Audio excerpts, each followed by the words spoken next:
Bonjour à tous les amis. Alors on se retrouve avec une vidéo un petit peu spéciale.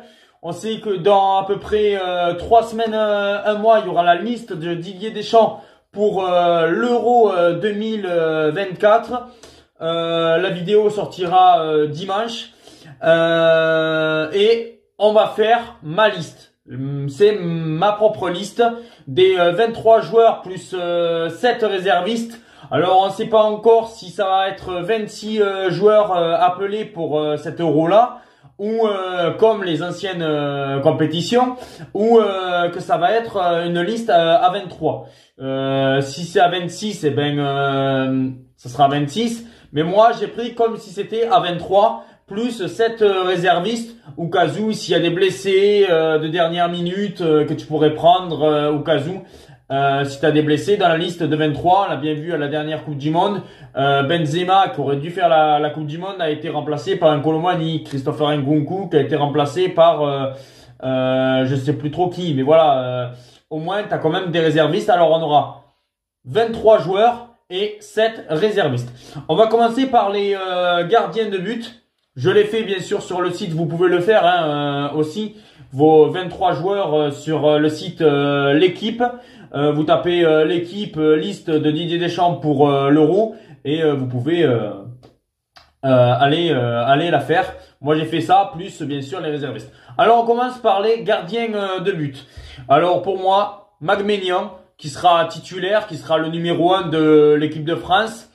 Je pense qu'il jouera tous les matchs, peut-être pas le troisième match si l'équipe de France est déjà qualifiée. Le deuxième, Brice Samba. Je pense que Brice Samba va être là. Il fait quand même une bonne saison avec Lens. Pour moi, c'est dans la continuité qui sera appelé avec Didier Deschamps. Je ne vois pas comment Brice Samba ne pourrait pas être appelé. Et le troisième, alors oui, peut-être ça va faire débat. Je prends quand même Alphonse Areola, qui est là depuis quasiment 2016, si je dis pas de bêtises, ou 2018. Voilà, régulièrement appelé en tant que troisième gardien. Voilà, je pense que c'est peut-être même sa dernière compétition possible à Alphonse Areola. C'est pour ça que je le prends en troisième gardien. Et je pense que c'est très bien d'avoir ces trois gardiens-là. Voilà, dans la continuité de ces derniers rassemblements de l'équipe de France. Maintenant, on passe en défense. Et alors en défense, on commence par les défenseurs droits, où je prends Jules Koundé. Alors oui, Jules Koundé a la capacité de jouer défenseur droit et aussi central. Mais à Barcelone, actuellement, maintenant, il joue plus dans cette poste de défenseur droit. Je l'ai trouvé quand même pas mal quand j'ai vu certains matchs avec Barcelone. Pourquoi pas? Après, est-ce qu'il va être titulaire ou est-ce qu'il va être remplaçant? C'est toute la question qu'on va se poser.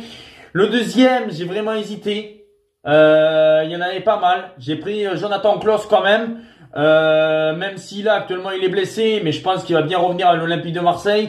Il a quelques sélections en équipe de France. Ses derniers pas en équipe de France ont été pas mal. Je pense que Jonathan Klaus cette année sera dans la liste de Didier Deschamps. Mais moi dans ma liste je le prendrai Jonathan Klaus. Même si bon voilà. On sait que il y aurait peut-être pu avoir match avec Gusto de Chelsea, mais pour moi, dans la continuité, je prends Jonathan Klaus. Maintenant, on passe côté gauche, les défenseurs gauche.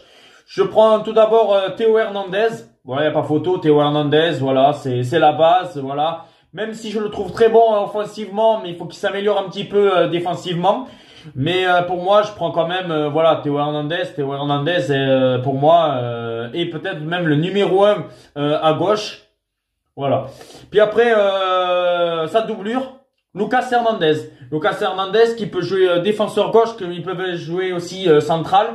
C'est pour ça que je prends aussi Lucas Hernandez. Et je pense que Lucas Hernandez peut même être numéro 1 si tu as un match un petit peu compliqué contre une grosse équipe, l'Allemagne, l'Angleterre. Et si tu as des équipes un peu moins forte, même si on s'en fait offense à l'Autriche ou même à la Pologne, tu mets plutôt un Théo Hernandez.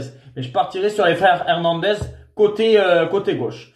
Puis après maintenant mes 4 centraux, Benjamin Pavard, qui peut aussi jouer à droite, mais on le voit très bien qu'en équipe de France maintenant, il joue plus central. Il est excellent central et pour moi, je pense qu'il peut être même titulaire à l'Euro à ce poste de central avec Konaté. Je pense que Konaté aussi est très bon et moi, je partirais sur une charnière Konaté-Pavard pour moi. Après, leur doublure, Saliba qui fait une excellente saison avec bien sûr Arsenal.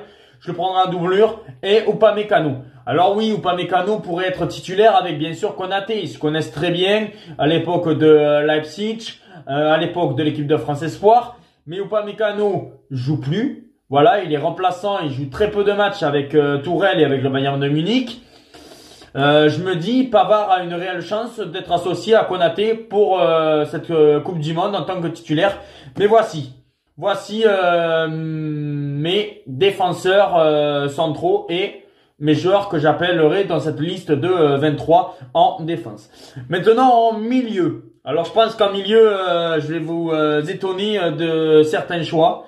Mais tout d'abord, bon, Eduardo Camavinga. Il fait une bonne saison avec le Real Madrid. Je pense que là, il va être appelé. Il n'y a pas de débat à avoir. Eduardo Camavinga. Antoine Griezmann. Voilà, qui était pas là lors du dernier rassemblement parce qu'il était blessé. Mais tu as besoin d'un Antoine Griezmann. On le voit bien lors du dernier rassemblement. Kylian Mbappé ne peut pas être tout seul. Pour moi, Antoine Griezmann va être forcément dans cette liste. Adrien Rabiot. Voilà, dans la continuité, je serais étonné qu'Adrien Rabiot ne soit pas. Je pense qu'Adrien Rabiot, il sera là.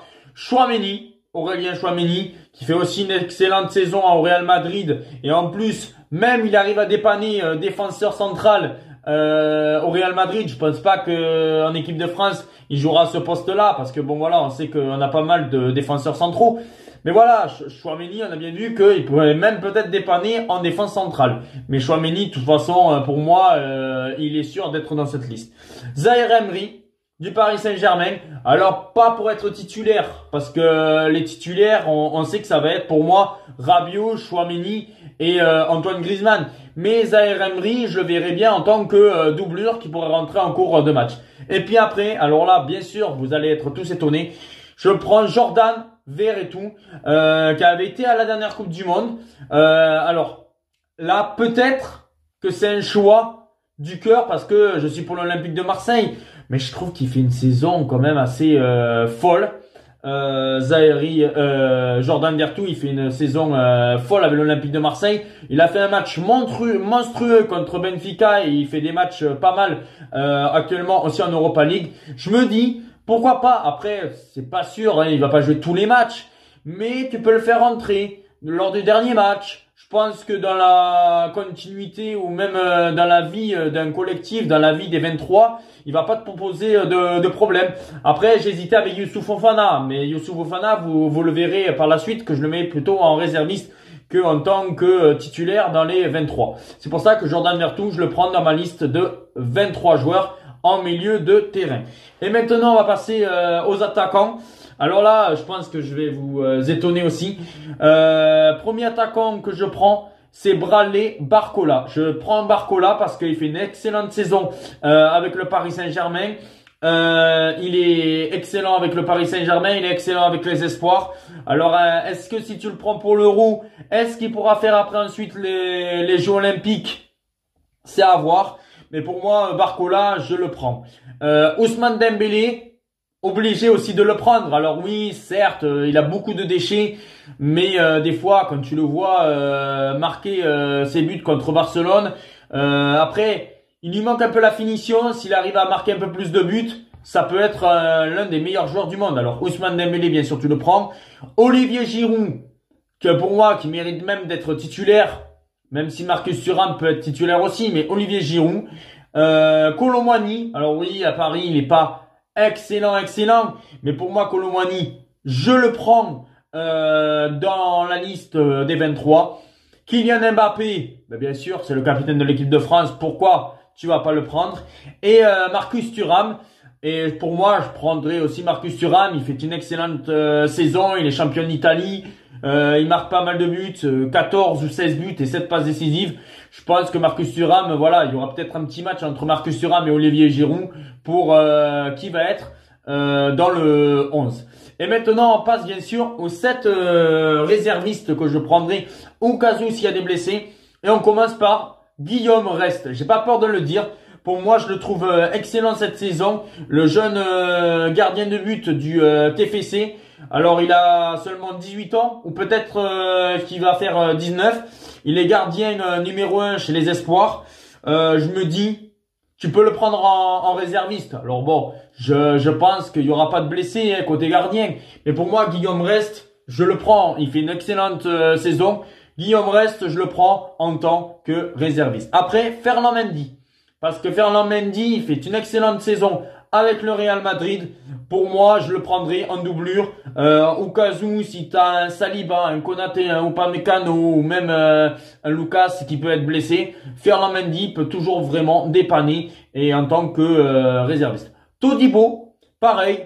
Au cas où, s'il y a un centro de l'équipe de France qui est blessé, oui, certes, c'est pas un excellent joueur, mais voilà, il fait partie de l'équipe de France ces derniers temps où il a pu dépanner quand il y a eu des blessés comme Saliba quand il n'était pas là, Konaté quand il n'était pas là.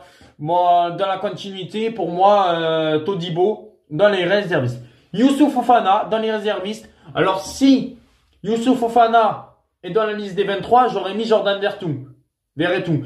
Mais pour moi, je mets plus Youssouf Fofana parce que Monaco n'a pas eu de Coupe d'Europe.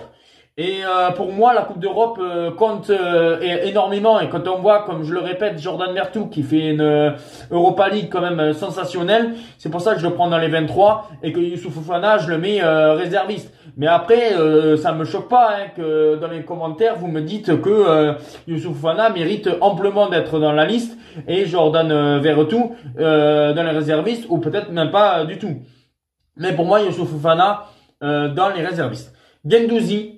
Voilà, Guendouzi qui avait été lors du dernier mondial, qui avait été là aussi dans la dernière liste pour remplacer Antoine Griezmann. Pour moi, Guendouzi, je le prends en tant que réserviste. Puis après, Moussa Diaby, voilà, qui peut toujours dépanner offensivement, et Kingsley Coman. Et là, vous allez me demander pourquoi je mets pas Kingsley Coman dans la liste des 23 et que je mets Barcola. Parce que Kingsley Coman, il est blessé. On n'est pas sûr du tout qu'il puisse faire l'Euro à cause de sa blessure. C'est pour ça que je le mets plutôt en réserviste. Et si tu le prends dans les 23 et qu'il n'est pas au top, ça sert strictement à rien.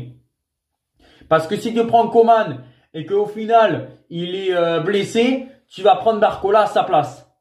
C'est pour ça que moi je prends Barcola directement et Kingsley Coman en tant que réserviste. Parce que quoi qu'il arrive, il est blessé et ils disent qu'il est très incertain pour l'Euro. C'est pour ça que moi, Coman, je ne le prends pas, mais je le prends en tant que réserviste parce qu'on ne sait jamais. Il peut avoir match avec Barcola. Si tu prends Coman, tu mets Barcola réserviste et au final, si Coman ne peut pas faire l'Euro, c'est Barcola qui le ferait. Alors c'est pour ça que moi, pour l'instant, je mets Coman réserviste. Mais bon, je serais pas étonné que Didier Deschamps prenne Coman dans la liste des 23 et Barcola en tant que réserviste et qu'au final, Coman ne puisse pas faire l'Euro et que Barcola soit là.